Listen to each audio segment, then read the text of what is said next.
and he has a lot of expertise and a lot of knowledge on this topic. He's dealt with so many communities and so many people, so inshallah we can use that experience that he has and knowledge to benefit tremendously, inshallah. So I'm just going to give him a brief intro. As you can see, the program is being conducted by the ICNA Council of Social Justice. He's been working with them for 5 years, mashallah. He's the Director of Communications and Outreach. He graduated in 2008 with a BS in Information Technology. He also graduated in 2017 with a BA in Islamic Studies. Ramiz worked in the IT field from 2008 to 2014. In 2014, he became Director of Communication and Outreach for ICNA's Council for Social Justice. Ramiz initially joined ICNA as a volunteer in 2008 on various projects, including as a community organizer and fundraiser. He served as the youth coordinator for 2 years and then as the president of the ICNA Mosque in Alexandria, Virginia, for 2 more years before joining ICNA Council for Social Justice in 2014. Also a fun fact, can I say it? Yes. So he worked for DHS, which is the Department of Homeland Security. So he got the job right out of college with HP. And little did he know that that work would be contracted out to the government, DHS. So yeah, that's a fun fact. So don't be scared of him, but he does have some crazy level access, I heard, in the government. Yeah. Oh, it's fine. Oh, yeah. Oh, yeah. Just a clarification, I used to work for Homeland Security, not anymore. Now I'm full-time ICNA, non-profit work. I left the IT world 5 years ago. Okay, alhamdulillah, wassalatu wassalamu ala rasulillah sallallahu alayhi wasallam. Thank you for inviting me. I'm very excited.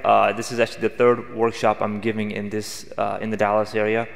I just did 2 yesterday, and this is my last one today before my flight back to Washington D.C. later tonight, inshallah. And I hope the rain stops so I can go back on time and my flight is not delayed.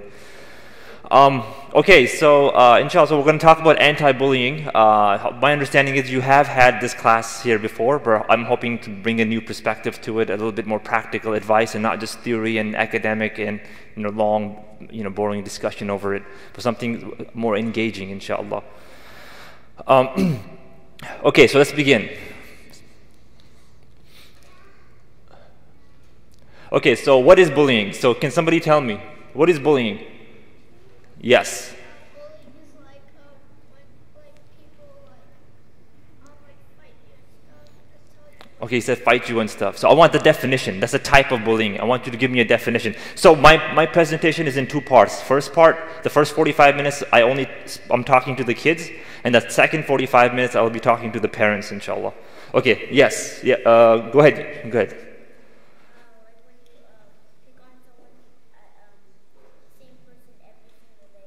Okay, that's also a type. So give me a definition. I want you to give me a definition. How do you define bullying? Yes. Huh? I can't hear you. Roasting? I don't even know what that means. Is that a new thing? I have no idea. Okay, yes, last one. Okay, again, that's a type of bullying. Okay. So bullying is 3 things. There are 3 things must take place for something to be considered bullying according to most experts. So it's 3 things. If any one of these 3 things is missing, then it's not called bullying. It might be harassment, it might be something else, but it's not bullying. So number 1 is unwanted aggressive behavior. That includes 3 things. Number 1 is hostile intent and not an accident. Meaning that the person who's doing the bullying, he wants to hurt the person. They want to psychologically or physically harm the person. They want to inflict some sort of pain on the person. That's their intention. It's not a miscommunication. It's not an accident. They actually want to do that to the person. That's the first condition. Second condition is imbalance of power. What do you think that means? What is the imbalance of power?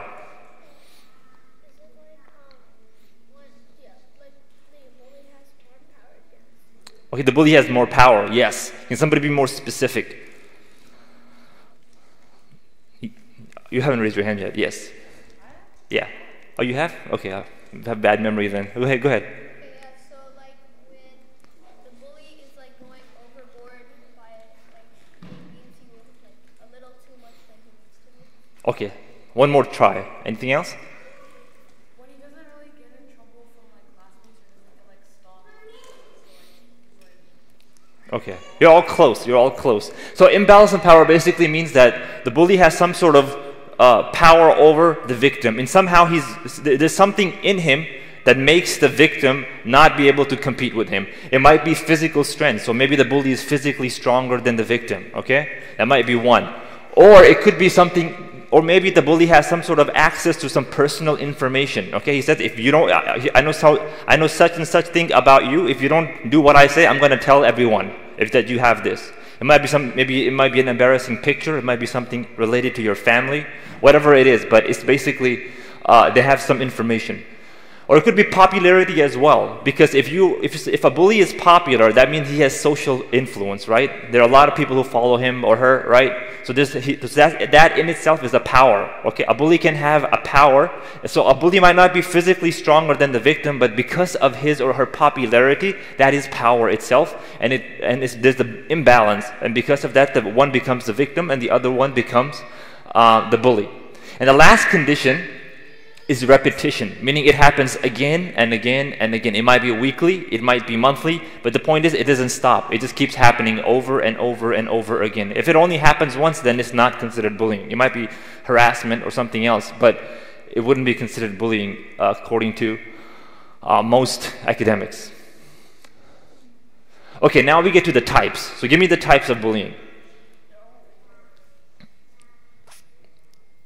No. Give me, there are like 4 main categories. Yes.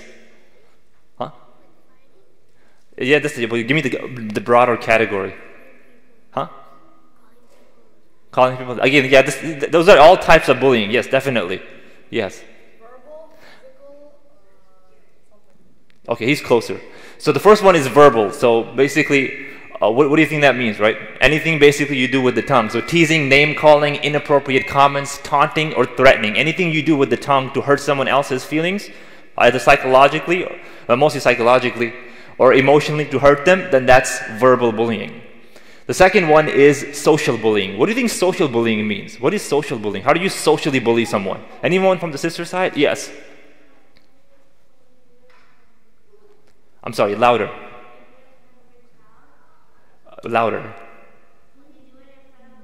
Okay, when you do it in front of a big crowd, come closer so I can hear you, inshallah, okay? Yes. Okay, anything else? Last try. Yes. So when you tell someone something embarrassing about yourself? Close. Yes, last one. Okay, we'll get to that one. That's a good one too. So basically, it's leaving someone out on purpose. What does that mean, leaving someone out on purpose?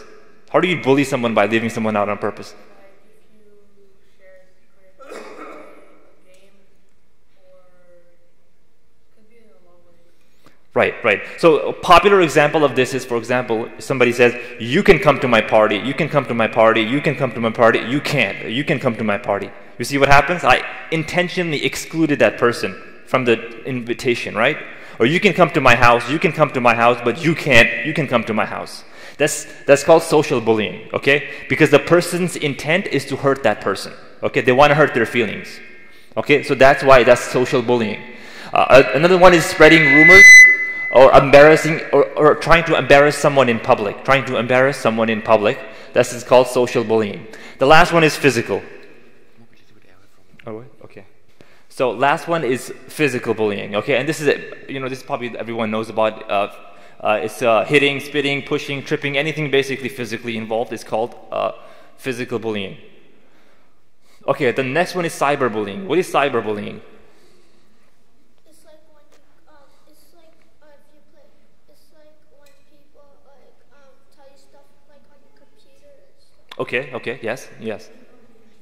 Okay, yeah, so basically everything that we just discussed, but it happens in the digital world, okay? It happens on the internet, okay? It could be via it could be via social media, okay, like Facebook, Twitter, okay? Texting on the phone, forums, gaming, okay? And also includes things like sharing personal or private information about someone, sharing false, negative, harmful, or mean content about someone online. So basically everything that we just talked about, mainly verbal, trying to hurt someone, but you're doing it in the digital realm. You're doing it online or some other feature using the internet. Okay, so students' most risk of being bullied. So So in this slide, I discussed, so basically bullies have certain qualities that they're looking for in their victims, okay? Bullies have certain qualities. So this doesn't mean it's the victim's fault. It means that, generally speaking, bullies are looking for very specific types of people to pick on. A bully doesn't pick on everyone in the school. They're very specific people. And these are the qualities that most likely attract a bully towards their victims. So the first one is students who are perceived to be different from their peers. So any child who's somehow different from other one, he's not as cool as the other one, maybe he's overweight, maybe she's new, okay? Or maybe they don't dress like everyone else. They're somehow different from the majority, okay, of the members of that school body. So then they are more likely to get picked on and be bullied by someone, okay? Another one is students belonging to an ethnic or religious minority. Okay, we hear about this one all the time, right? Like a Muslim sister who wears the hijab in public schools, she gets her hijab pulled off, or a Muslim kid in school who's brown, he gets called a terrorist, right? We hear about these kind of cases all the time, right? And it's because of this, because they're ethnically or they're religious minorities in their school district. Same thing happens with African American kids who are in a predominantly white school, so they might get picked on as well because of the color of their skin. So the point is they're ethnically or religiously different minorities. Students perceived to be weak or have low self-esteem. Now this is very important, okay? First of all, give me a definition of self-esteem. What does self-esteem mean? What is self-esteem? What is the meaning of self-esteem? Anyone? Okay, self-esteem basically means how someone feels about themselves, okay? So kids who have very low self-esteem, okay, meaning they have a very bad opinion about themselves. They have a very low opinion of who they are as a person. Okay, I'm too fat, I'm too ugly, I'm not smart enough.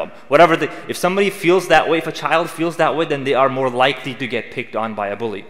And also kids who have less self-confidence. If a child has less low self-esteem, they're automatically going to have also a less lack of self-confidence as well. Why do you think that this is a quality that a bully loves in their victims? Why do you think? This particular quality. Yes. Yes, because the person will always say it's true. Like, yeah, maybe he is right. I am like this. I am too fat. I am too ugly. I am too this. I am too that. Anything else? Why is this such an attractive quality for a bully to pick on the victim? They have no one to defend them. Okay. Anything else? Give me one more. From the sister side? Okay. Yes, they won't fight back, right? They won't stand up for themselves. They just keep taking it and taking it and taking it. They won't do anything about it. So a bully loves that quality in their victim. Okay? And we'll talk about how to raise, in the parent section, how to raise self-confident children. Students who have few friends or who are unpopular. Obviously, if they don't have some social support in the background, then they're more likely to get picked on as well. Okay, so these are most common qualities that a bully looks for in their victims.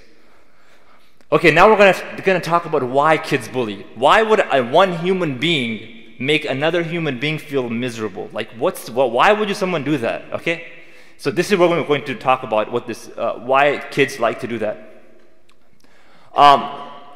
The most common reason is that it's the lack of attention from parents at home, so they lash it out. Meaning, what does that? It means that all children, they want attention from their parents. That's common. And those who are parents in this room, they know that, right? Your children want attention, okay?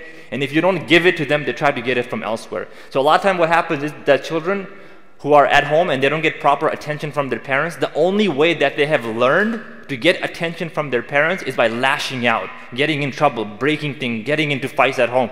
That's the only way they've learned to get attention. So when they come to school, they basically exhibit the same behavior because that's the only way they know how to get attention. So one reason is because they don't have enough good, healthy attention at home, so they try to get it elsewhere at school. Unstable home environment. So somebody tell me, what does that mean? Unstable home environment. Yes? That means like your house, it doesn't, like you don't have like many siblings or like your siblings don't like you and stuff. Okay, so some sort of like rivalry in the house. Okay, yes.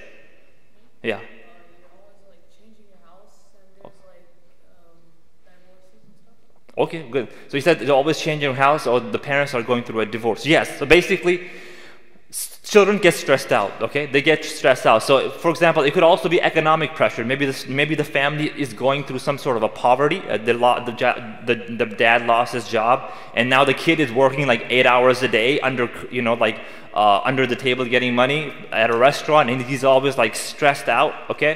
So now when they go to school, he's basically lashing out because of the stress, okay? And it could be because of family problems as well. The parents are fighting with each other. There's no harmony in the house, and the kid is stressed out. So when he goes to school, he's basically going to pick on other kids because of the stress that he feels. He or she they don't feel comfortable in their own home. So that might be another reason. Another reason is bad role models. I shouldn't skip the one. Go back.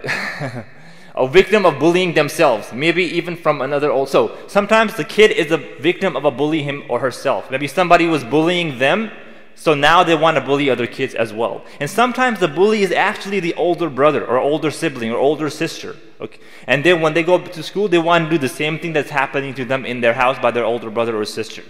But it doesn't have to be. It could be someone else too. I actually met a gentleman at an anti-bullying conference. He told me that, actually he was telling all of us, that when he was in elementary school, he was severely bullied in elementary school so much that when he went to middle school, he basically started bullying other kids as well, because he learned it from middle school. So that might be one reason. Another reason is bad role models. So sometimes kids look up to other kids. Okay, so if maybe the father is a bully in the community, maybe he picks on other adults, maybe the way he talks about other people, and like we find all these like kids and nowadays in schools who make all these racial comments about children who are black or Muslims, for example, or you guys are all terrorists. Where is that coming from? It's learned behavior, right? Kids don't just get up one day and say, I don't like black kids. It doesn't happen like that. Well, I don't like Muslims. Okay, they're all terrorists. Where is that coming from? How does a 7, 8-year-old kid make that type of statement? It's because their father's more likely at home or their mom more likely at home is saying that statement. They're teaching that attitude to their children. So it's learned behavior. So they have bad role models at home. And that's what's causing them to come to school and do the same thing. Because children at that young age, they don't come to such conclusions unless you teach it to them. Aggressive and dominating by nature. So some kids are they're very aggressive and mean by nature, and for that maybe they need therapy, they need counseling. But some kids are just like that. Another reason is to fit in or be accepted. So we find this type of stuff all the time. All right, like a kid gets in trouble for bullying. Why did you bully that kid? Oh, my friends dared me to do it. Oh, everybody was doing it. Or they pushed me to do it. They forced me to do it. Things like that. So if they have bad company, the people that they're hanging out with, they're also bullying other kids. So in order to be accepted in that environment, they also have to bully other kids. So that's why they bully. And sometimes it's also just jealousy. Some kids are just jealous. How dare he get a better grade than me? Why is he a better player than me? Okay. So sometimes it's just jealousy. Why is she prettier than me? Okay. So whatever it might be. Okay. Why do they have such and such clothes and I don't have them? So it might be just jealousy sometimes. Keep others from bullying them. So sometimes kids are so scared of being bullied themselves, and they're so insecure about themselves, or they want to be liked so badly, and they think people will not like them unless they cause trouble, unless they have that I'm a really bad person type of attitude around the school. They will say, oh, okay, basically this is the only way they see it fulfilled, by actually picking on other kids. So they're so insecure about themselves that the only way they find security is by picking on other kids. Okay, so view violence positively. What does that mean? This is an interesting one. They view violence positively. What does that mean? Yes. They think that violence is like a good thing, and they think that it's good to pick on other people. Yes. So basically, they view violence positively. This is where that whole debate about violent video games and movies and TV shows comes from, okay? There's a big debate that is this real? Does this happen? Is it doable or not? But there is evidence to suggest that kids who are very young, because their brains haven't completely developed, they cannot tell the difference between reality and what's fake and what's not. So that's why in school, a lot of times you find like these kids who are bullying each other, they're like huge fans of WWF, WCW, and things like that. And they're trying to do the same exact stuff in school on other kids that they see on television, because their minds cannot process it properly. So when a child is exposed to violent behavior for a long time in movies, video games, or TV shows, and they cannot tell the difference, they think it's okay. When an adult watches something violent on screen, they know this is fake, this is not real, okay, this is all like computer animated, or it's like, you know, camera tricks and stuff like that, but a child cannot tell that difference. They cannot tell that difference. So there is merit to this argument that yes, long exposure to these things could cause a child to become a bully because they're trying to imitate that behavior. Last one I have here is have difficulty following rules. So some kids, maybe it might be because of some sort of mental illnesses or maybe some other reasons, they have a really hard time following rules. They just don't know how to follow rules properly. And again, they need counseling or they may need therapy or something like that. So these are the most common reasons why kids bully other kids that we've come across. Okay, effects of being bullied. So there's a big stigma. People think that bullying is just like part of, you know, childhood and there's no harm, no foul. It's just like something you grow up with. That's not true. Research has shown that bullying has a very, very negative impact on children. Sometimes a long-term impact. Again, at another anti-bullying conference, we met this gentleman. He wrote a book. I forgot the name. But he wrote a book on bullying. But he was very severely bullied when he was a kid. And till this day, he's on medication because of the psychological harm that bullying caused him as a child. And he's on medication till this day because of it. He has psychological issues because of the trauma that bullying causes. I think you're going way ahead. But it's fine, let's leave it here. That's fine. So, kids who are bullied, they are more likely to be depressed. Kids who are bullied, they are more likely to suffer from anxiety, feelings of sadness, loneliness, changes in eating and sleeping patterns. So, meaning sometimes bullying is so bad that it actually changes the behavior of the child. Their eating patterns change. Their sleeping patterns change. So as parents, that's one of the things that we should watch out for. You know, your kid completely changes his eating or sleeping patterns, and you take him to the doctor, and the doctor says he's completely okay. And you ask your child, and your kid doesn't want to talk about it. So there might be something going on at school. Decreased academic performance. So your kid is a straight-A student, and so all of a sudden, a few months later, they're having like C's and D's, and they don't want to talk about it. I don't want to talk about it. They can't explain it. So it might be something's going on or happening at school. So that's something to look out for as well. Lost interest in activity they used to enjoy. So your kid comes to you, I want to join soccer. You put them on the soccer team. 2 weeks later, I hate soccer. I never want to go back again. What happened? I don't want to talk about it. It might be a sign something happened on the field. Something happened on the field. That's probably what it is. And again, this is something for parents to look out for. Now, there's a very small percentage of children who retaliate by violence, meaning they've been bullied for a while, they go home, they get a gun, they come to school, and they start shooting everyone, okay? It's a very small percentage. Most kids who are bullied, they don't go to this level. They just keep it to themselves, they just basically inhale it. But there's a very small percentage that does react violently. And almost all cases that I've come up, or at least most cases that we've heard about, all these, you know, like the Parkland shooting in Florida, or the Columbine, and a few other ones too, all those kids were bullied. Everybody knew that these kids were constantly bullied in school, okay? So that's something to think about as well. So all of these are impacts because of bullying. So we have to get rid of this idea that bullying doesn't have any impact on children. And like I said earlier, that it actually follows you into adulthood. And some people have psychological problems, emotional problems. They can't connect with people. They can't trust people even into adulthood because of the trauma that was caused by bullying. So it's a very serious issue, and it should be taken seriously.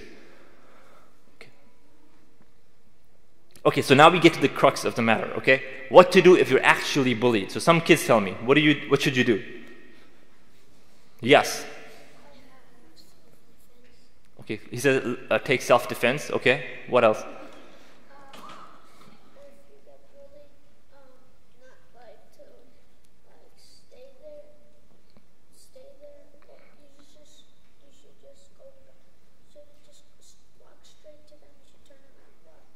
Okay, walk the other way, meaning avoid the bully, okay? Tell a teacher or a parent. Good, good. Last one. Yes, good. Oh, you were going to say that? Okay, okay. Okay, so number one thing you need to understand when it comes to this issue, that the number one thing that a bully is looking for is a reaction. Okay? They're looking for a reaction. And if you don't give them a reaction, they will lose interest, okay? You know what the bully is looking for? They're looking for you, they want to see fear in your eyes, okay? They want to see you sweat. They want to see you shiver, okay? That's what they're looking for. And if you don't give them that reaction, that their comments are not hurting you, okay? And they're not impacting you, then they'll just get bored of you and move on to someone else because you're not entertaining. Okay, so that's number one thing we need to understand, that they are looking for a reaction, and don't give them that any type of reaction. Like just let it roll off you, like it doesn't even bother you. Okay. Next thing we need to understand, you must tell the bully to stop in a calm and clear voice. Stop. Why is that important? By the way, why is this important? Why should you tell a bully to stop? Say stop in a calm, confident, and a clear voice. Yes. So he doesn't what? So he doesn't hurt himself and the person. Okay. Anything else? You haven't spoken yet. Yes.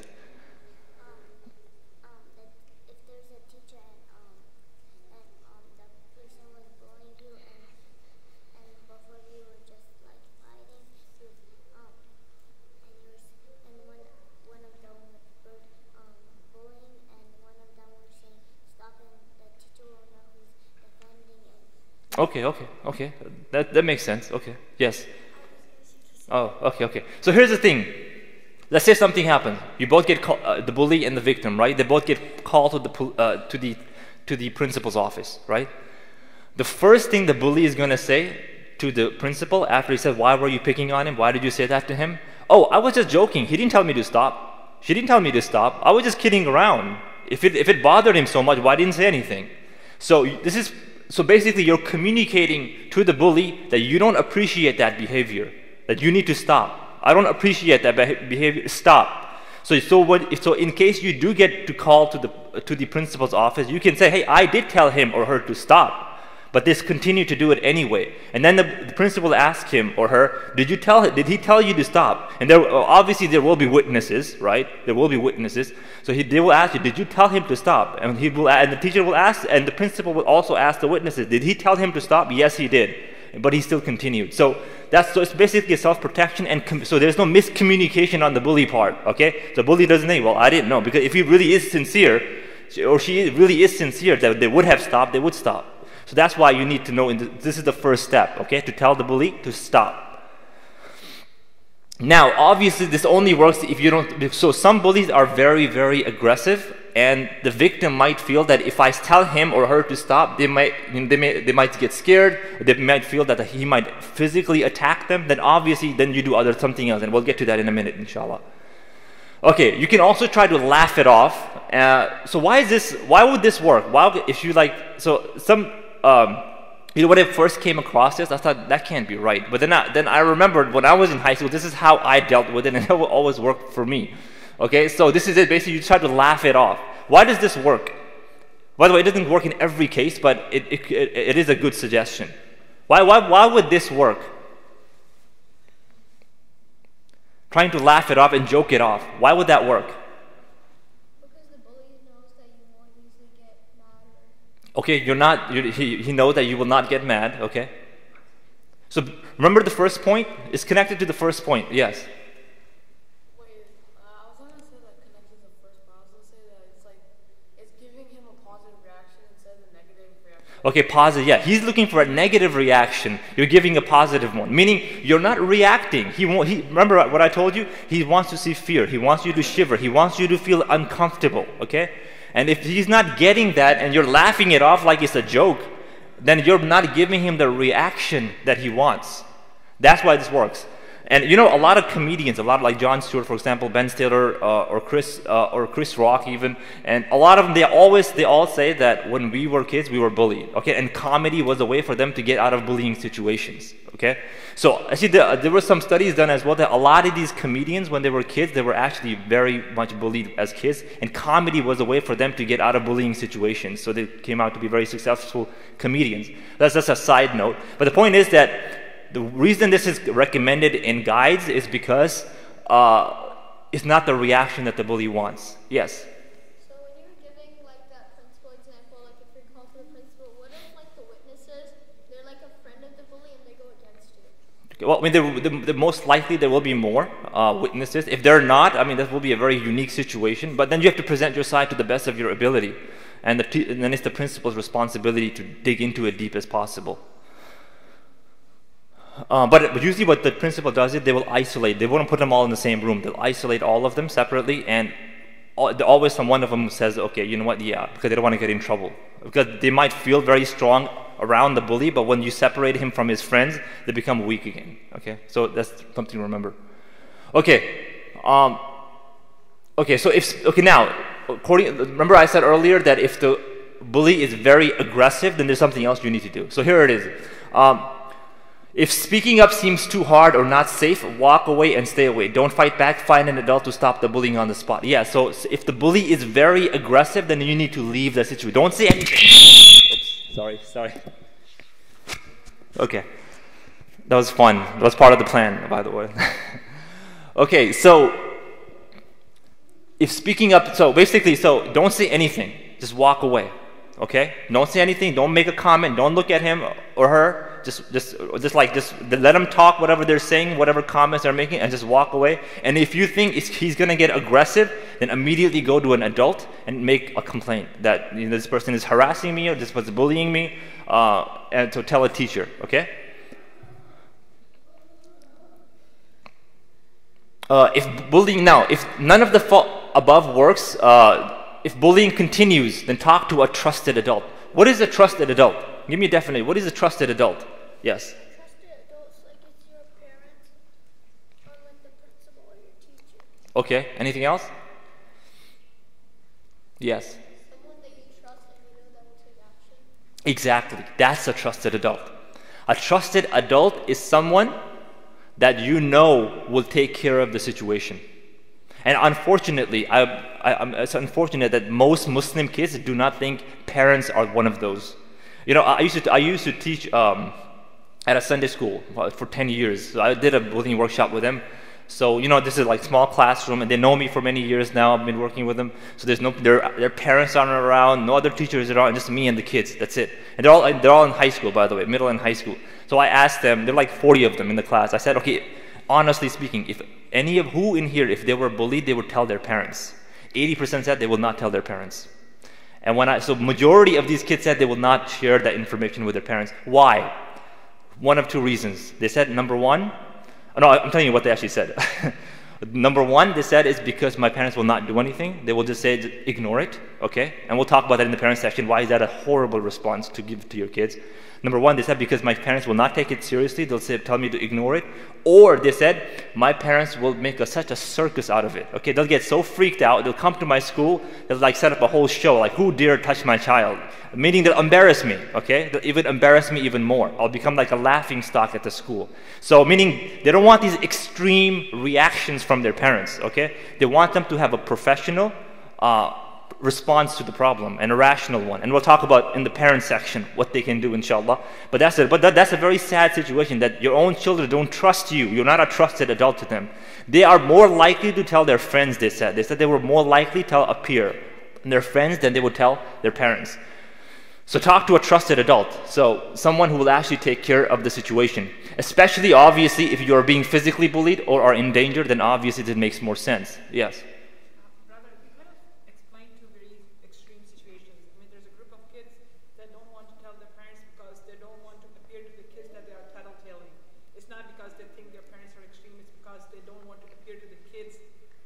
I have a whole section about tattletaling coming up, so I'll talk about that. But that's not what they told me. That's not the reason. Yeah. That is one of the reasons as well. We'll talk about it later. But in this classroom that I did the survey in, that's what they told me. Okay. Next. Okay, so some examples I have here is teacher, parent, guidance counselor, or school psychologist. It could also be a security guard. I gave this class in Virginia. And there was a kid there, and he was telling me that he was very severely he was also bullied when he was in high school. And he said that no one helped me, no teacher, no one would help me. There was only one security guard at the school who helped him and stood up for him and ended the situation, basically resolved the problem. So it could be anyone. But the point is that it's somebody who will actually get something done, okay, and make sure they'll protect them, and they will protect you, and they will make sure that the situation is resolved. Okay, another method is avoiding the bully. This can be done in one of two ways. Stay away from places where bullying happens. Somebody mentioned this earlier. So sometimes bullies, they only like to hang out in certain areas of the school. That's like their spot, okay? So the logical thing to do is avoid that spot. Don't you go to that spot, okay? Just go from somewhere else. Stay near adults and other kids if it happens when alone. So some bullies, they only pick on kids when they're alone by themselves, but if they're with somebody else or with an adult, they leave them alone. So in that situation, then what the child should do is they should either get a buddy system, have some friends with them to go with them together so they're not alone, or have an adult with them whenever they walk so that the bully does not bother them. Okay, what not to do when bullied, okay? So these are things that you absolutely never ever do, okay? This is not okay to do. Okay, go ahead. Not fight with them. Okay? If you just fight them, Yeah, that's good. Yeah. Okay, yeah, that's good. Same thing, but yes. Number one, think it's your fault. Okay, nobody deserves to be bullied. You should never ever think that you deserve to be bullied. Maybe I am ugly. Maybe I am overweight. Maybe I am, this. Maybe I am that. No, absolutely. It is not your fault for being picked on. That's the number one thing you must understand. The bully is the one who's wrong. You're not wrong. Number two, fight back or bully a person back. So just because the bully is bullying you does not mean that you should bully them as well, okay? And fighting back, I'm obviously talking about physically, meaning don't get violent with the bully because you could get severely hurt, okay? So don't also get violent with the bully itself. It's not worth it, especially if he's much stronger than you. You have a question? Okay. Okay, keep it to yourself and just hope that the bullying will go away. It will never go away. If you keep it to yourself, it will never go away. It's going to keep continuing, okay? So you have to get adults involved. If adults do not know what's happening, then they cannot help you. So that's why you must tell an adult, and you must never ever keep it to yourself. Skip school or avoid school or after school activities because you're afraid of the bully. So if it's gotten to this point, then the bully has too much power over you already. No human being, especially a bully, should never have this much power over you that is actually impacting your school activities, okay? That you're skipping schools, okay? You're not participating in class and stuff like that because you're afraid of the bully. They should never have that much power over you. Don't be afraid to tell. Telling is not tattling. This is where we get to this. And it's the right thing to do. Okay, what's the difference between telling and tattling? There's a difference. Because the bully will say, well, if you're going to tell somebody, you're going to be a snitch. You're going to be a tattletailer, right? So what's the difference between tattling and telling? Yes? Tattling is when you want to get someone in trouble on purpose because you don't like them. And telling is when there's something wrong and you actually... Exactly. He's absolutely right. So tattling is your intention is to just to get this person in the person in trouble. That's your only intention, okay? Telling is you're actually relating information for some benefit, okay? So there's a huge difference. So when a bully tells you, if you tell somebody you're going to be a snitch, you're going to be a tattletailer, why do you think they're saying that in the first place, by the way? Why do you think they're saying that? Yes. Yeah, they don't want you to get in trouble. They don't want you to get them in trouble. That's the reason. So he's protecting himself or herself. It's protection. Okay? So if you do tell, so what you should do is the opposite. You should tell someone because it's the proper thing to do. So whenever the bully tells you that, ignore that immediately because they're just trying to protect themselves. Go ahead. Okay.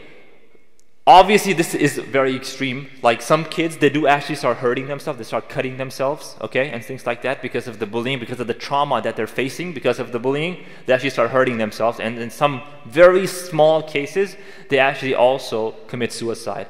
I actually just heard about a Muslim girl, 12-year-old, who killed herself because she was being bullied in school a couple of years ago. It happened 3 or 4 years ago in Maryland. A Muslim girl, 12-year-old, killed herself because of bullying. So this is a terrible thing, and bullies should never have this much impact on your life and this much power on you that you're actually going around and hurting yourself or even to the point of committing suicide. Okay, so now we get to the last slide for the kids, which is if you see someone being bullied, meaning if you actually see someone else being bullied, okay, what you should do. So give me some ideas first. Okay, maybe he already put it up. That's cheating. Yes. Try to break it up, okay. Try to help them out. Try to help them out, yes. Tell a teacher or adult. Tell a teacher or adult, yes. Same thing? Okay, well, he always beats you. You got to be faster. Okay.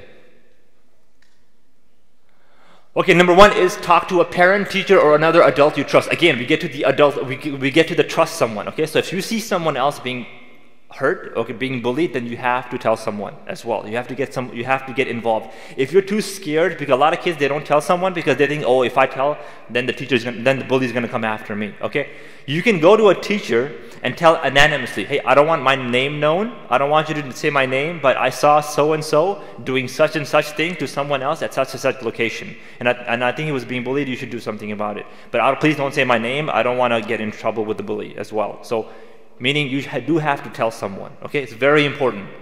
Be kind to the kid being bullied. What is that? Why is that so important? Why is that so important?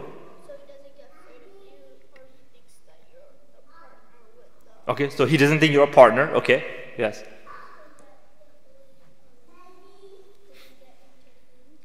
So the bully doesn't get entertained. Okay, anything else?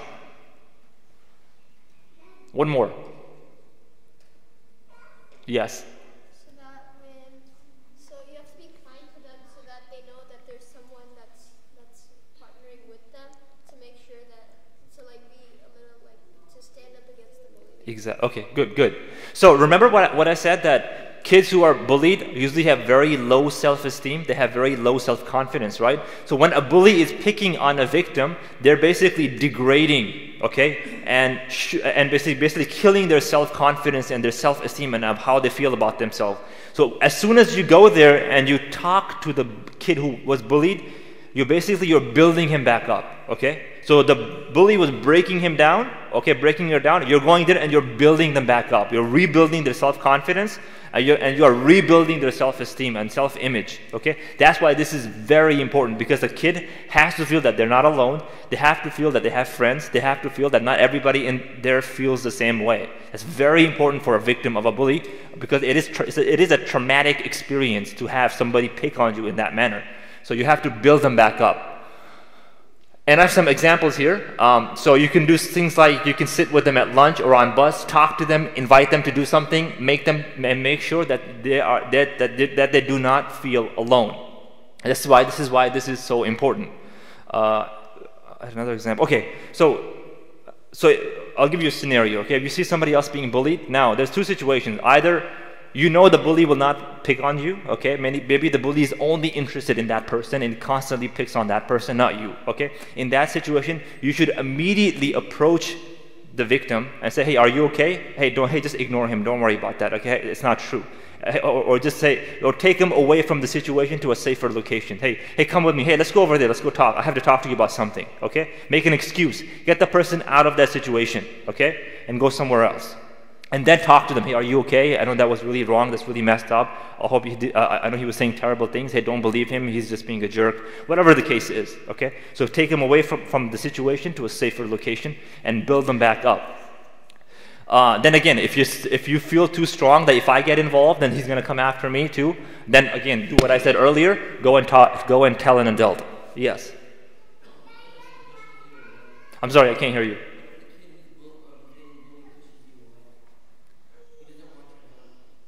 Okay. Well, then you tried at least. You have to try. You have to try. But then again, you should report it though.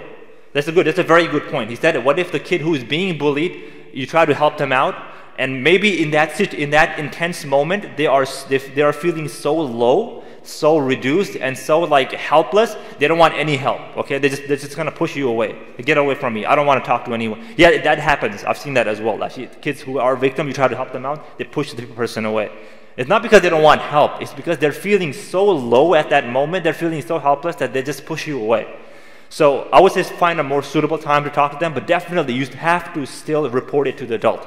You have to report it to the adult. Don't say, well, he doesn't want my help, so I guess he's okay. No. If he doesn't want your help, it doesn't matter. You still have to report it to an adult and make sure that the adult knows about it. Okay, get involved. So research has shown that when kids themselves get involved in their school on an anti-bullying campaign, if the kids themselves get involved, it is far more effective than adults preaching at them, hey, don't do bullying. Why is that the case? Why is it more effective when kids themselves say, we don't want a culture of bullying in our school? Why is it more effective? Why does it work better? What do you think? Yes. Yeah, then the bully will feel lonely. Okay, yes. Anything else? Why does it work more when kids do it themselves? So, the kids that are like those that have, like, not more power, but they have more friends to like protect them from the bully and the bullies. Yes, and the victims have more support. Yes, absolutely. So that's the reason. That's exactly what the reason is. Okay, it's because when kids themselves get involved, then there's like a culture of peer pressure. Okay, and then there's like a whole culture around the school that we're not going to allow this thing to happen in our school. So the bully has no support. He has no backing. So he doesn't have an audience, because bullies also want an audience. When they don't get that audience, then they're not going to do that. If the bully feels, it's the bully that should feel uncomfortable. If I do this here, they're going to come after. All the kids are going to turn against me. The main reason bullying continues to happen is all the kids, they just sit there and then just watch and they don't do anything. That's the reason it continues. So the bully continues in his behavior or her behavior. So that's why we have to do the opposite. I have some examples here. Be on the school safety committee. Implement some sort of anti-bullying workshop or campaign at your school. Teach students how to get help. So kids can do that. You can talk to your principal and say, hey, I want to run an anti-bullying campaign at the school. Can you help me with it? And honestly, they will be more than happy to help you with it. And get schools involved, get the whole school involved, get everyone involved in your school. Okay, any questions? And the next session is for parents. Any questions? So mashallah, I was very clear, right? Yes.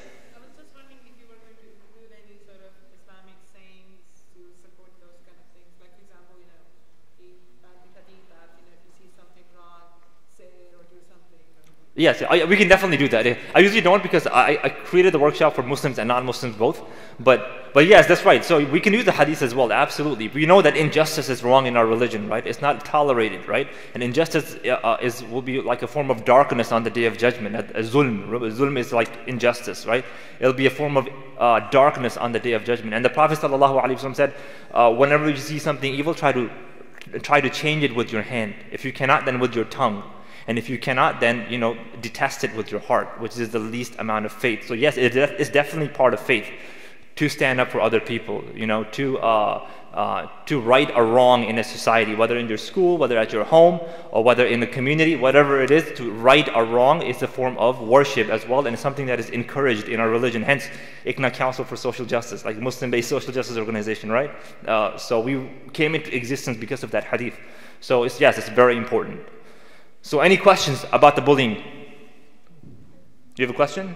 Okay. What can a friend do if someone's bullying you? What can a friend do if someone is bullying your friend? What you can do? What can they do if I can do? Oh, if the friends, yeah. If it's a good friend, what the friend should do is they should tell an adult. They should tell someone. That's the best thing a friend can do. Get an adult involved in the situation, especially someone that they trust, that will take care of the situation and protect the child. Yes? What happens if you're like going to the bathroom and stuff, and like the bully's in the bathroom, and then they bully you in the bathroom with no one there, and then when you go tell like the principal or something, and he calls both of you to his office, and then he tries to decline it, what should you do? Honestly, now I would say that now they have cameras and stuff in school, right? So they can pick up, okay, who went to the bathroom, who came out of the bathroom. They should be able to, but you have to still give your side of the story. You have to report it, basically, and then it's the school's responsibility to investigate the claim. And it's not like they're just going to hear you out and just say, okay, what's your story? What's your story? Okay, well, we don't have any evidence, so let's just go away. No, they will actually investigate. They'll look at the camera, they'll see who was there, they'll talk to the witnesses who was there. So they will do a thorough investigation. If it's a good school, they should do a thorough investigation to find out what actually happened. But if you go into a bathroom and you see a bully and you know this guy has a habit of picking on you, don't go into the bathroom like nothing's going on. No, just walk out. Just run away. Just get out of the bathroom, because you don't want to be in that situation. You know what the first law of self-defense is? What's the first law of self-defense? Avoiding physical confrontation at all costs. That's the first law. It's not like somebody did it at a workshop at somewhere else. I said, what's the first law of self-defense? I thought, you hit first. No, that's not the first law of self-defense. The first law of self-defense is you avoid the situation, okay? So, have you ever seen a small cat, right? What happens when the cat gets scared? It runs away, right? Because you have two options. You either fight or you flight. Okay, those are the two basic fundamentals. Are you going to fight this person or are you going to flight? And those are basically this basic self-defense. It's basic self-defense technique that if you are in a situation you feel like, I might get something really bad might happen here, you run out of there. And this is not cowardliness. This is not coward. This is basic self-defense. Okay. Okay, so now I talk to the parents, okay? So all the parents now come forward. I'm going to be asking you questions and things like that, okay? Okay, so kids are welcome to stay as well, but sometimes they find it very boring. They start falling asleep and stuff because it's mostly catered towards parents. So inshallah, so if you feel bored, you are welcome to please leave and then let the parents listen to it, inshallah, okay? Okay, so if your child is being bullied, what you should do when your child is being bullied? Okay, go ahead. Okay, do not tell them to ignore it or suck it up. I have no idea why parents do this. I have no idea why. This is very bad advice. You should never do this. Because telling them to ignore it does not end the bullying. It continues it. It never works. And by the way, when your child comes to you and tells you they are being bullied and you tell them to ignore it, be certain that they have already tried ignoring it. The child doesn't usually come up the first time. If the bullying is happening, then it most likely it is on a repetitive basis. The bully came and did stuff to them after many times, and now they're reporting it to you. So they've already tried this method, and now they're coming to you for help, and all you're saying is something they've already tried, and it doesn't work. So you don't tell them to ignore it. Review the school or district policies on bullying and follow the procedure. Okay, you know that packet that your kids bring home in the beginning of the year that you never read and sign and you send it back because it's too boring? Okay, in that packet, okay, there's a section on bullying. There's a federal laws in place, okay? All schools must have anti-bullying policies in their school, and they have to protect the kids. So in that packet, there's a guideline of, hey, if your child is being bullied, these are the steps you can take. If you do not see it in your booklet, you should call the school and you should tell them, hey, I don't see an anti-bullying policy in your school. What is your policy? If my child is being bullied at school, what are you going to do to protect my child? And number two, what should I do? What steps should I take? And you have to have those. Why are they so important? A parent tell me, why is that so important? Why is that important?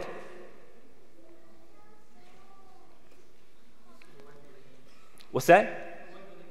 I can't see. To avoid bullying, okay. Anything else? Why do you need to know the policy of the school? To hold accountable, yes. This is what happens. If something seriously, God forbid, something serious happens to a kid, the bully breaks his arm or really severely hurts him, and now the school is in the media, the first thing the school is going to do is protect itself. It's going to say, oh, we have an anti-bullying policy and their parents never followed it. That's the first thing they're going to say. Okay, that we have an anti-bullying policy at our school, we have a very particular procedure, and the parents did not follow it. So you have to know it. Okay, you have to know it. You need to know it inside out.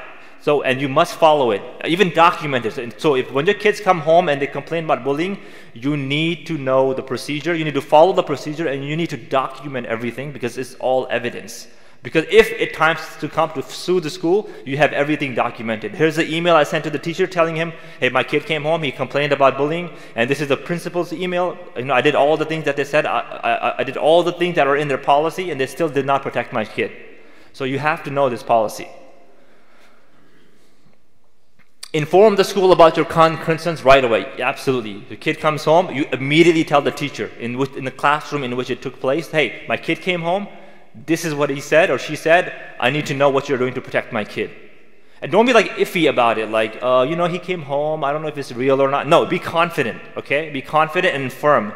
Because otherwise, Because a lot of these teachers, they've witnessed bullying so much, they've become desensitized to it, okay? They don't feel it. They just think it's like everyday behavior. They don't take it seriously. So you as a parent have to go in and actually be firm. I actually gave this class yesterday, and the sister came up to me and she said that her 6-year-old said that there were some girls in the class picking on her, telling her, oh, your God is not like our God, you can't come to my house, and all this thing. And so she complained to the teacher, and the teacher said, oh, they're just kids, all kids do this. This is very inappropriate behavior. We wouldn't expect, imagine if in an adult situation, if an adult did said that to another adult at work, right? Oh, your God is not like my God. You can't come to my party because you're Muslim and blah, blah. I mean, that's very problematic, right? So if it's not okay for adults, why is it okay for a child to do that? So meaning the teacher has become desensitized. This is here in Dallas, by the way, in a public school. Yesterday, she told me. And so I told her so my only thing is, because she went to the teacher very wishy-washy, like, you know, hey, she came home. She wasn't really being confident about it. She's like very iffy about it. But there was another sister sitting next to her. She said, you know what? I had the same situation when my kids were in school. I went up to the teacher. I said, no, absolutely not. I will not tolerate this behavior for my kid. I wanted you to take care of it and make sure this doesn't happen again, and it stopped. So she was much more firm and confident, okay? So you have to bring it to the attention of the teacher immediately. If bullying does not stop or the authority does not do anything. So a lot of parents ask about this. They said, okay, well, we complained to the teacher, she didn't do anything. What can I do now? Well, there's something you can do, okay? You have to go up the chain.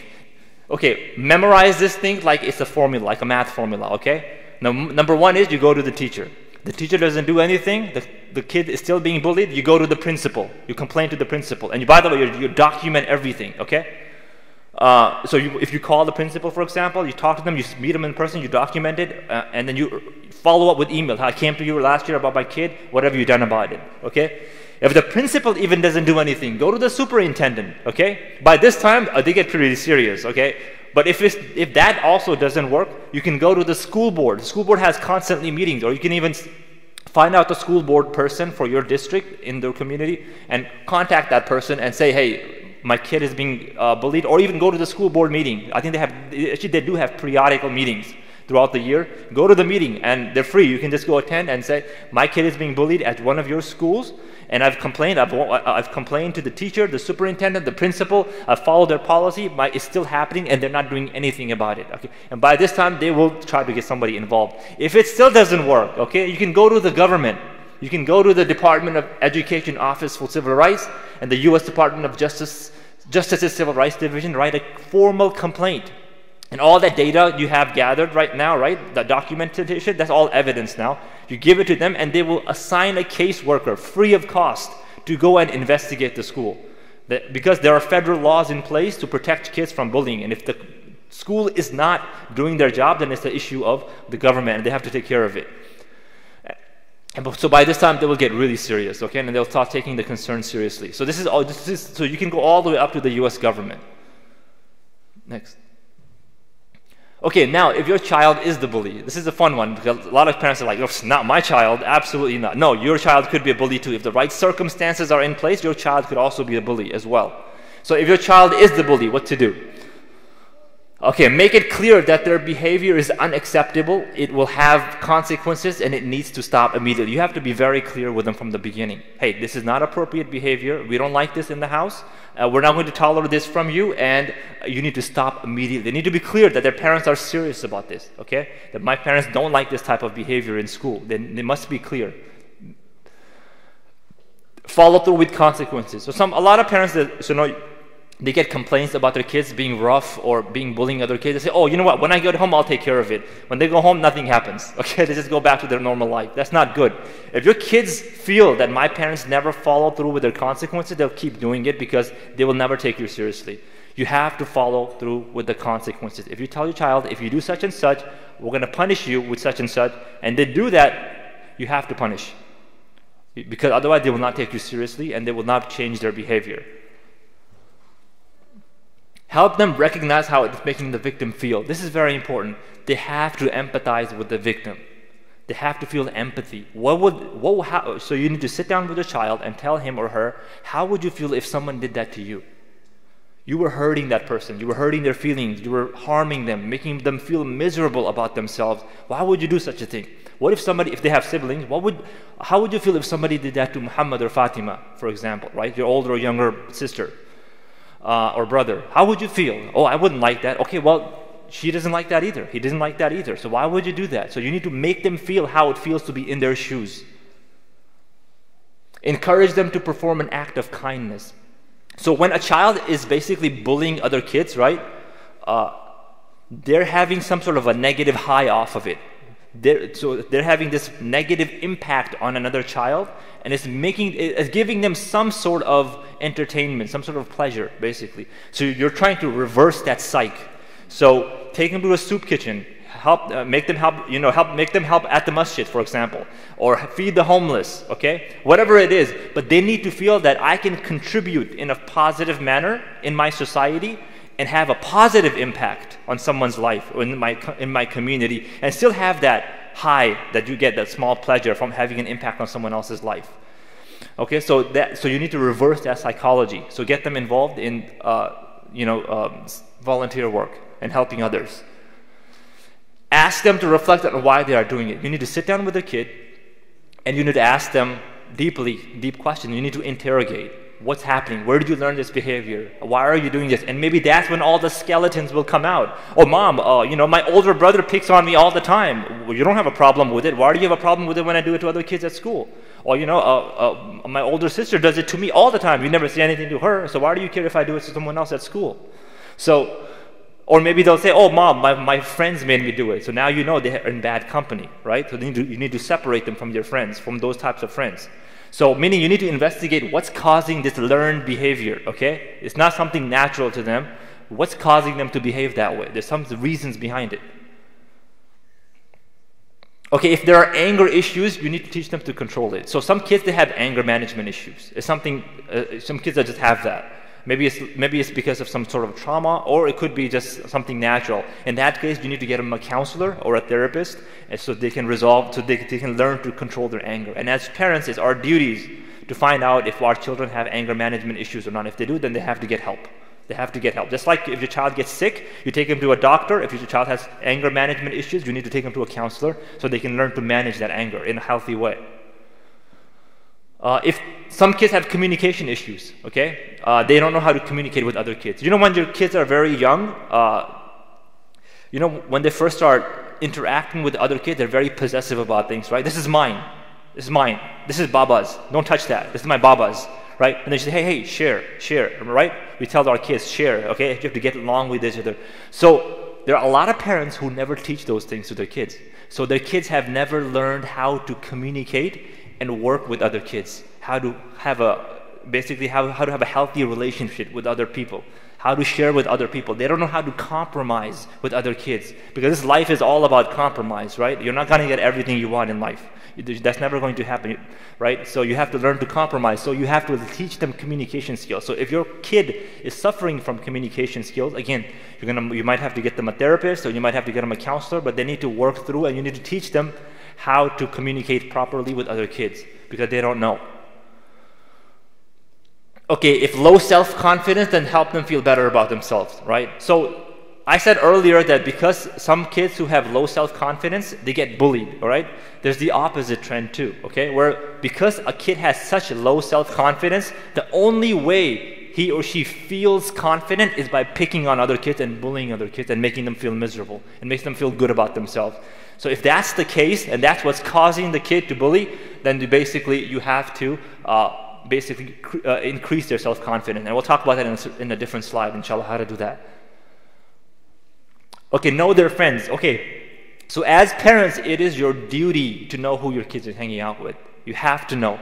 It's proper thing to do. You need to know who their friends are, who they are. You should know them by name, what kind of people they are, what kind of people these kids are, if they're good company for your kid or not, if they're having a good influence on your kid or not.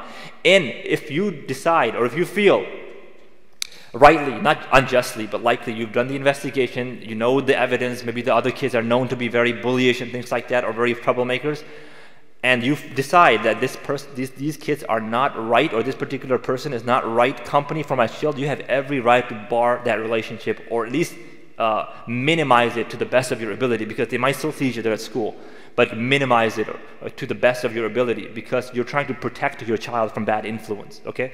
Just like we would protect anything else, any type of other type of harm coming to our children, this is also a type of protection we have to do. We have to protect and shield our kids from bad influences, okay? And if friends can be that as well. So just because you're doing your job at home, being a good parent and putting good values in your house, does not mean other kids' parents are doing the same thing with their kids. And if their kids are corrupt, they might also corrupt your kids as well. So you have to create a bar of some sort between those types of friends and your child. Okay, what parents can do. So this is basically, I have general advice. Lead by example and respect others. So parents are the first school for their children. And if they see you disrespecting each other, okay, or disrespecting other people, then don't expect them to go out and respect other people, okay? Because that's what mom and dad do. Why can't I do it? So you have to lead by example. You have to be the person you want your child to be. Teach them positive, non-violent responses to abusive behavior. So you have to teach your children how to respond in a positive manner if something abusive, something wrong has to happen to them. You don't want to teach them that just immediately go to violence if something happens to you. If some kid picks on you, just punch him in the face. That's horrible advice. You should never give that advice, okay? So you need to find ways for your children to respond to abusive behavior in a non-violent manner. Okay, build in them strong self-confidence and positive self-image, okay? And actually, I have one example of that. Enroll them in a self-defense class. I'll talk about this more in the next slide, but self-defense is a great way to build self-confidence in children and also be very disciplined. Create a loving home and environment, okay? So all children want a loving home and environment, okay? So you have to make sure that there's respect in the house. And I think I have some examples here. Treat them with respect, no physical or emotional abuse. Actively listen to your children. Don't say like, put them off like there's nobody. Like, I don't care about your opinion. No, listen to them. Sometimes they have very good input. That, oh, you know what? You know, my 2-year-old like says sometimes she sometimes says things. I'm like, oh, well, that's a very good point. I didn't think of it like that, okay? Because I try to listen to her. Do not allow mistreatment. Meaning, if you see some sort of abusive behavior between your kids, okay, then you have to stop it. As a parent, you have to stop it. Say, hey, don't do that in the house. That's not right. That's wrong, and don't do it outside the house either. It's not appropriate behavior, okay? Allow expression of opinion. You should hear your kids' opinions out, okay? And if they're valid and they're able to handle it, then you should basically help encourage those opinions. Don't think that just because they're kids, their opinions don't matter. Okay, because that makes them feel really bad about themselves, and it basically lowers their self-confidence. So you have to encourage and build them up. Create a culture of accountability. Again, your kids must know and understand that if I do something wrong, there are consequences for me when I come to my house. My parents will punish me if I do something wrong. If they don't feel that in the house, then they're not going to change their behavior. Recognize and look for signs which may indicate that your child is being bullied. So I mentioned some of them earlier, right? If your kids' eating patterns change, their sleeping patterns change, their academic performance changes, right? Or they enjoyed an activity a lot, now they suddenly hate it, right? So these are signs that your kid might be being bullied. And there are so many other signs that you can download on the internet. You can look them up, and basically, you should, as parents, we should study those signs. Okay, we should know them so we can recognize it. Maybe there is something going on at school that we're not aware of. Get to know the staff of the school. So you should know everybody at your school. You should know the teacher, the principal, the security, even the security guards and stuff like that. You should know who is working at your school. And one of the best ways to do that, and I think, is to get involved in the PTA. I don't know why parents don't get it, like at least in the Muslim community, parents don't don't become part of the parent-teacher association. This is the only way for you to know what's going on at your school. What's the culture like? What's happening? What's being taught? What's the latest scandal? Okay, what's happening at the school? This is the only way for you to know. So get involved. I would even say run for president. Be the only brown person in a sea of white women running for president at the PTA. Okay, so just like, because they're the only ones that are usually involved in this thing. Okay, but this is, I don't know why our community neglects it. Inshallah, I mean, my daughter is 2 right now. When she goes to school, I definitely want to I want to be that brown guy that's running for president in the PTA amongst these sea of women. So inshallah, so let's see what happens. But the point is that get involved in the PTA. Okay, you should know what's going on in your child's school, and this is the way to get involved.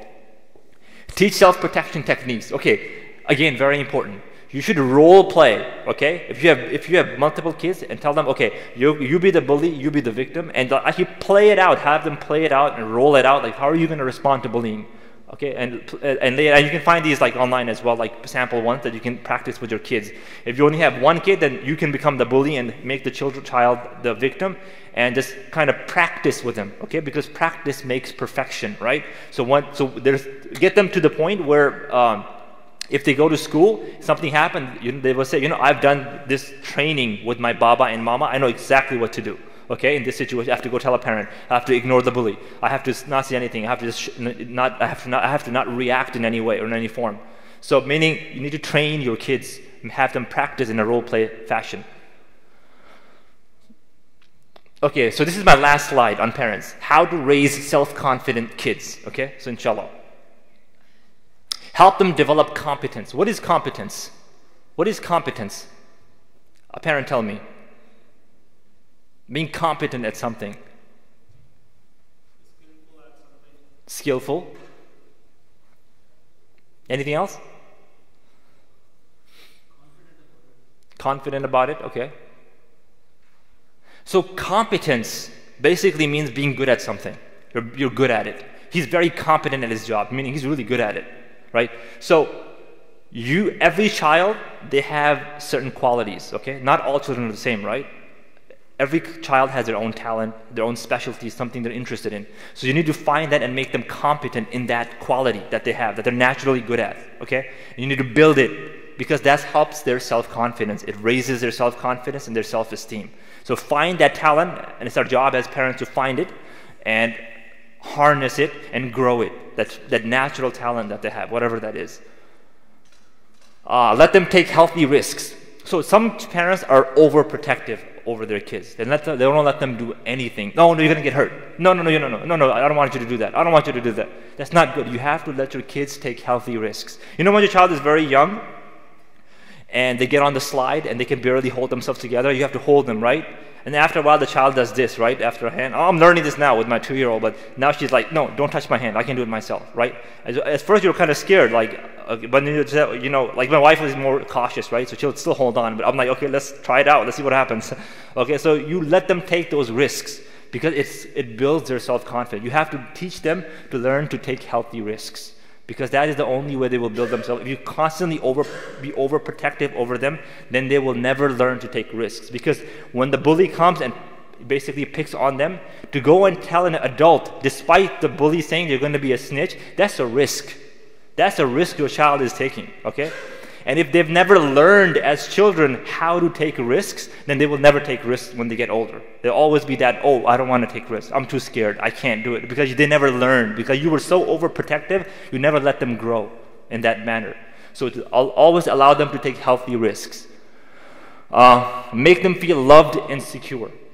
Meaning, every child wants these two fundamental things. They want love and they want security. Okay? And they seek that at home and from their parents first and foremost. Okay? And if they don't get it here, they'll go out and find it somewhere else. That's why a lot of these gang members that we hear about, right? One of the main reasons they join a gang is for security and for that bond, for that love. Because they have each other's back, they're very well connected, they protect each other. That's what it is. So if they don't find that at home, then one of two things will happen. Either they will become a bully, or they will become a victim of bullying. So make sure you're providing love and security to your child at home. Okay, do not overpraise. Okay, some parents, they overpraise their kids. They overdo it too much. If you do it too much, then that's not good. Praise should always be two things. Number one, offer appropriate praise. It should be specific and earned. Your child gets an A at school. You say, mashallah, you worked very hard, you totally earned it, good job. It's very specific and it's very earned. Okay, it's earned. So it shouldn't be for meaningless stuff. Okay, like, oh, you pooped today, that's such a great job. No, that's not something you praise someone about. Number 2, focus should be the effort, not fixed quality. Why is that important? Why should the praise should focus the effort? So your child gets an A at school, you worked really hard, you totally deserve it, great job. And not the result or the qualities. Why should we not focus when it comes to praise? Why should we not focus on the result but only the effort? The focus. Yes. Because you may not get the results. Exactly. You will. Just because you put in the effort for something, does that mean you're going to get the result that you want? No. You have to teach. If you constantly keep praising the result, then your children are going to learn that the only way to get ahead in life is to get the proper result that you want. So meaning ends justify the means. So they will want the result no matter what, even if it means cheating other people, stepping on other people. That's what they will be learning, because that's the only way they've learned, that the results justify the means. You don't want that mentality. And also, kids who are constantly focused on results, or parents who constantly make their kids focus on the results, what happens is, if they don't get the result that they want, then their self-esteem goes down, their self-confidence goes down. So, but if you focus on the effort, then you're teaching your child that it's the effort that matters. You may not get the result, but it's the effort. So the kid will say, oh, you know what? I didn't get an A this time, but inshallah, maybe I'll work harder next time. I'll study more. I'll review my stuff. Maybe I did something wrong. Maybe I missed something, and then I'll do better next time. That's the mentality you want to build, because that's coming from a confident kid. That mentality is coming from a self-confident kid, as opposed to the other one, oh, I didn't get the grade I wanted. Maybe there's something wrong with me. Maybe I'm dumb. Maybe I'm not good. Okay, that's not the type of mentality you want to build in children, because that's not good for their self-esteem and self-confidence. I'll give you even an Islamic example for that one. We have the famous hadith of the Prophet ﷺ that a person who recites the Quran beautifully, he gets his reward, but the one who struggles, he gets double the reward. We know this hadith, right? So even Allah subhanahu wa ta'ala, He focuses on the effort. He doesn't care about the result, because the result is from Him. But Allah wants you to put in the effort. So the same thing. So effort is what counts, what is more important. Okay, let them make their own age-appropriate choices. So this is very much connected with healthy risks. So obviously, you don't want them to get into something, so let them take healthy risks, but make sure they're age appropriate for them. Okay, so if it's too much, then you have to tell them, no, you can't do this, because what happens is, if they try to do it and they become overwhelmed, then it's going to kill their self-confidence. So as parents, you have to recognize, can my child handle this? Yes or no? If they can't, you can say, okay, you know what? Hey, sweetie, I would love for you to do this, but you're not ready yet. In a few years, we can do it. We can definitely do it. I will help you out, whatever it is. But right now, you're not ready. You're too young. Whatever the case is. Okay, so make sure it's age appropriate. Let them help around the house. This is very important. Give your kids duties around the house. Okay, help with the kitchen. Help wash dishes. Help cook food. Okay, help clean the house. Whatever it is. My 2-year-old. Sometime when I'm taking the dishes from the drying rack and putting it back, she comes running and she wants to help me. So she'll take it out of the drying, she'll hand it to me. And when she's done, she has this big, proud face on her face, like, I did something to help Baba. Like, she's very proud of herself. It's really good for her self-confidence, right? She feels like, I committed. I contributed in the house somehow. I made a difference. So this is very good for their self-confidence. So give your kids something to do, both boys and girls, okay? Give them, help them, also responsibility. It also comes under responsibility. Give your kids responsibility around the house, because it also teaches competence, and it teaches self-confidence and self-esteem as well.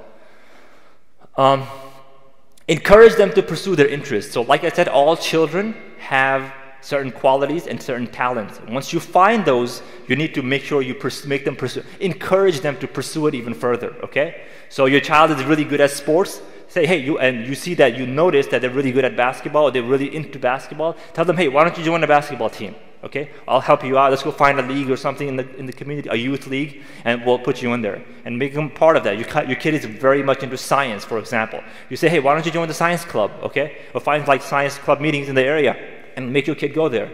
So whatever that interest is, you need to know it, understand it, and harness it, and encourage them to pursue it as well. Because again, very good for their self-confidence. Okay, so there will be times when the child will fail and they will struggle, okay? In that situation, you have to make clear to them that you love them regardless, okay? That you love them regardless. They need to understand that, okay? Because if you only praise them when they do something successfully, then they will feel that my parents only love me for my success, not for who I am. And that's not a good feeling for a child to have. Because then every time they will fail, they will feel low. Oh, my parents don't love me. They don't like me. So just like my dad only loves me when I do well at the basketball court. My mom only loves me when I get an A on my test. Otherwise, she doesn't really care. Yeah, that's not the type of mentality you want to build in a child, right? So if they fail or they struggle, say, hey. So your child comes home, they failed their exam, for example, right? They say, but you saw it with your eyes that they were working for it, they were studying, they studied hard, but they still failed. So rather than yelling at them, screaming at them, say, hey, you know what? I saw you worked really hard, don't worry about it, I still love you, I still care about you, we'll just try again next time, just don't worry about it. Inshallah, next time we'll try harder. Okay, we'll just go over the questions, maybe we missed something, but don't worry about it, inshallah, next time. So again, this is when you actually saw this happen, okay? Obviously, if the child was negligent, okay, or lazy, they didn't study and they got the fail, then you have the right to punish them, or say, but well, you didn't put the work in it. But like I said, if they actually put in the work and they struggled and they still failed, then you have to make it clear to them that you still love them regardless. Okay, ban harsh criticism. Okay, I see this all the time. Like, why can't you be more like your sister? Why can't you be more like your brother? Why can't you look at such and such and sons? Okay, so and so's son is like this. So and so's daughter is like this. Why would you say something like that? Why would you create that rivalry even between your children? That's a horrible thing to say to your kids.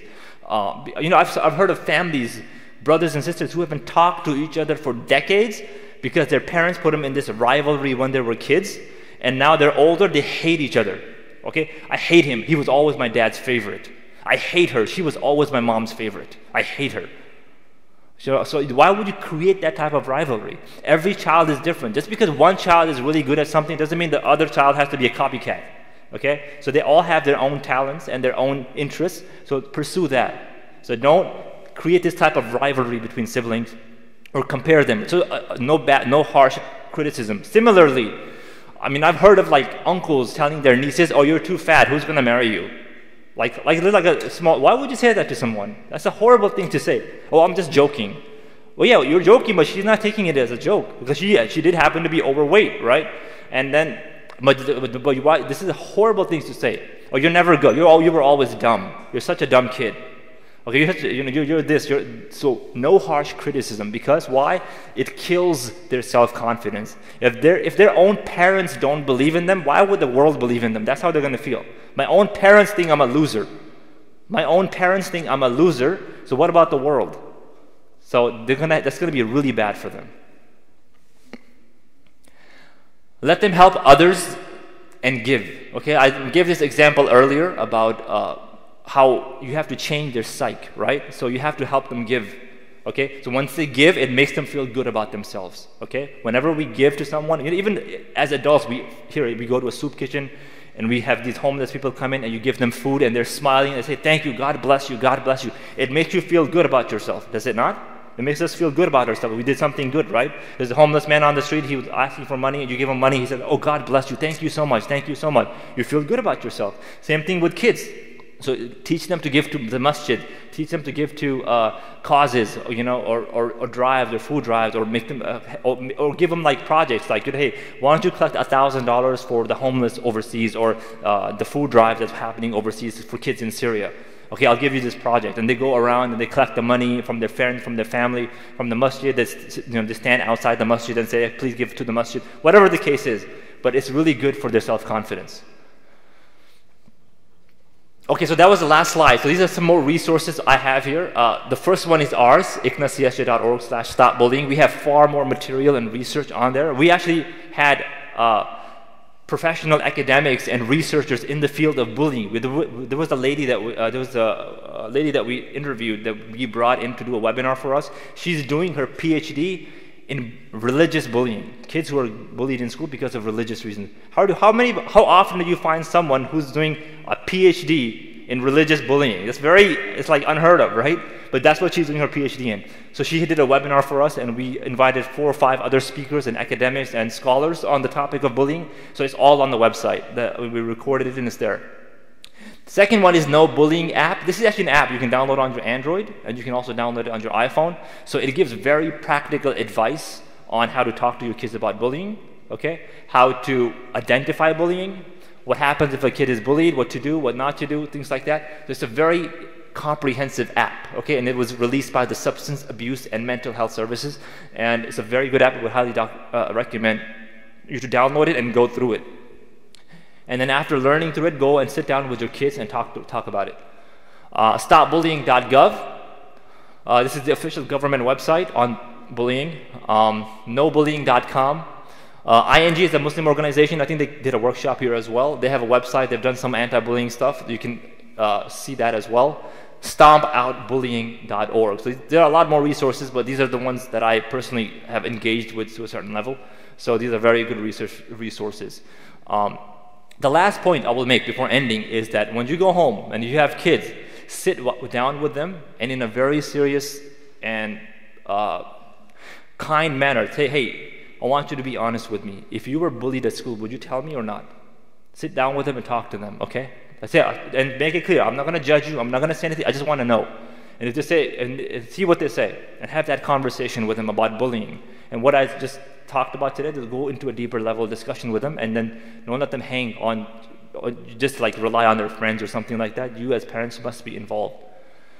So that's it. So any questions? Yes. This particular presentation, no, it's not, but if you email me, I can send it to you. So email info@icnacsj.org, and that email comes directly to me, and I can send it to you, inshallah. Yes, so they just recorded this on YouTube, so this is going to be available online as well, this whole presentation. There are a couple of Islamic schools in this area. Do you plan to visit and present this? Yes, I just presented it at ICI. We had 200 kids there. I presented it to them. I did it at... what's the other masjid? VRIC, Valley Ranch Islamic Center. I did there last night. I did it there. But yeah, we tried to get a few more places, but they weren't available. But yeah, if they're available, we would love to go there and do it as well, definitely. IQA also? Okay, if you can set it up with them, have them go to our website, contact me, and definitely we can do it, inshallah. We can do it. We would love to come. Yes?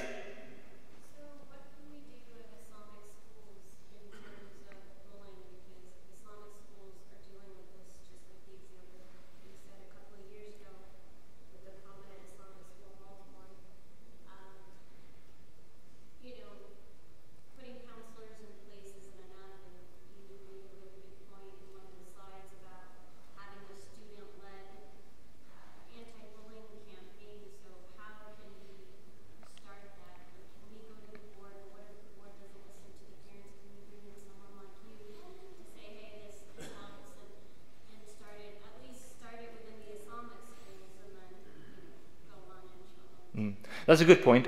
Yesterday when I did this at ICI, and it's from my understanding, it's a full-time Islamic school, right? ICI? ICI, yes, it's a full-time Islamic school. So afterward, a kid came up to me and he said, what do I do if my guardians don't take me seriously about bullying? So he's telling me his own story indirectly. He's not saying it directly, but he's being bullied at school, and his parents are not taking him seriously. Right? So the point is, yeah, you're right. It does happen in Islamic school as well. As far as advice goes, getting the adults involved is the same procedure for them. But the problem is trying to get the Muslim Islamic school teachers serious about it. Like they shouldn't be like brushing it off like, oh, they're just kids.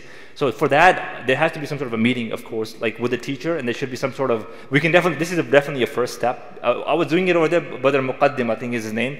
He really liked the presentation, and I think like if you have people in the school who are interested in the topic, they can push it. They can push it to the board. They can push it up above. And honestly, we have federal law. We can scare them. We have federal laws in place where they have to protect their children.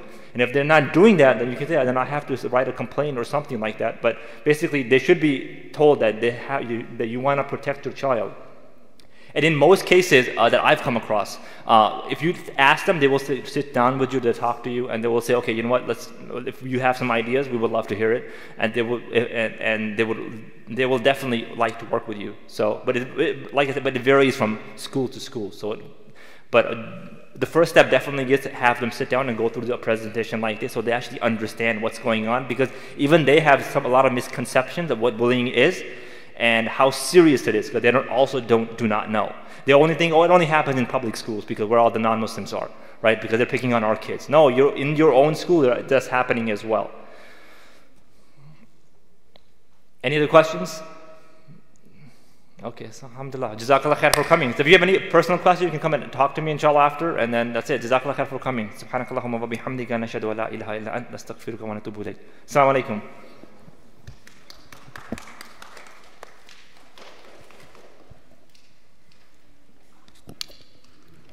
Thank you for the presentation. You said the email address is ICNA info@. Assalamu alaikum warahmatullah. Just want to say Jazakallah khairan to the ICNA Council of Social Justice, and also Brother Amis for conducting that beautiful presentation and workshop. For those of you who are leaving, please do stop by the table in the back, brothers and sisters, and please do get some snacks and refreshments. But yeah, Jazakallah khairan, may Allah subhanahu wa ta'ala reward you. And inshallah, the recording is on the YouTube channel of Epic Masjid. He did mention his email address. I think some of you who may not have gotten it, we will post it in the description of that YouTube video and the entire presentation as well. I'll ask him to have a link for that so you can download it, and the video itself, of course, will have the whole presentation as well with his voice in the background. So Jazakallah khairan to all of you for attending. I hope it was beneficial. Jazakallah khairan. Assalamu alaikum.